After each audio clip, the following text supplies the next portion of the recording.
TPN Ganjar Mahfud bentuk tim audit pelototi kecurangan pemilu. Dikutip dari demokrasi.id Kamis, tanggal 15 Februari tahun 2024. Tim Pemenangan Nasional, TPN, Ganjar Pranowo, Mahfud MD membentuk tim khusus audit forensik untuk membuktikan adanya kecurangan dalam pemilihan umum, pemilu, yang berlangsung pada tanggal 14 Februari tahun 2024 kemarin. Adapun tim audit ini sendiri akan berisi orang-orang dari TPN. Sekretaris Jenderal, Sekjen PDI Perjuangan, PDIP, Hasto Kristianto menjelaskan usulan pembentukan tim itu. Pertama, bahwa sejatinya Pilpres yang ada saat ini tidak ditentukan hasilnya melalui perhitungan cepat atau quick count melainkan lewat proses rekapitulasi secara berjenjang dari TPS. Nah, kedua, disampaikan berbagai temuan-temuan baik yang disampaikan melalui para aktivis, para pejuang-pejuang, pembela demokrasi terhadap kecenderungan terjadinya rekayasa pemilu yang terutama dilakukan secara sistematis dari hulu ke hilir. Ketiga, dilakukan juga kajian-kajian terhadap beberapa pasal-pasal di dalam Undang-Undang Pemilu tentang keterlibatan dari pejabat negara yang menurut UU Pemilu itu bertentangan.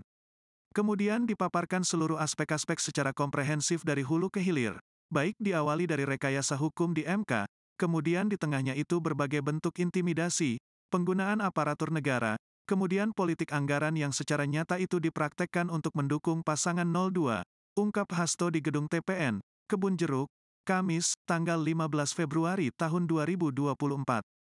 Oleh karena itu, kata Hasto, berbagai anomali pemilu itu telah menyentuh aspek legitimasi dari pemilu tersebut. Maka, yang keempat, akan dibentuk tim khusus untuk melakukan suatu audit forensik.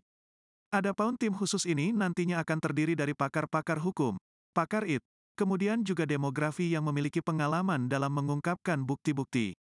Nama-nama sudah dikumpulkan terdiri dari orang-orang yang punya kredibilitas tinggi dan juga punya suatu spirit di dalam menjaga marwah demokrasi yang berintikan kedaulatan rakyat.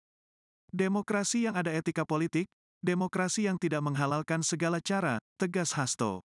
Hasto menambahkan, berdasarkan analisis, pihaknya melihat adanya beberapa elemen-elemen di dalam internal penyelenggara pemilu dan juga pengawas pemilu dilakukan pelemahan-pelemahan secara sistematis.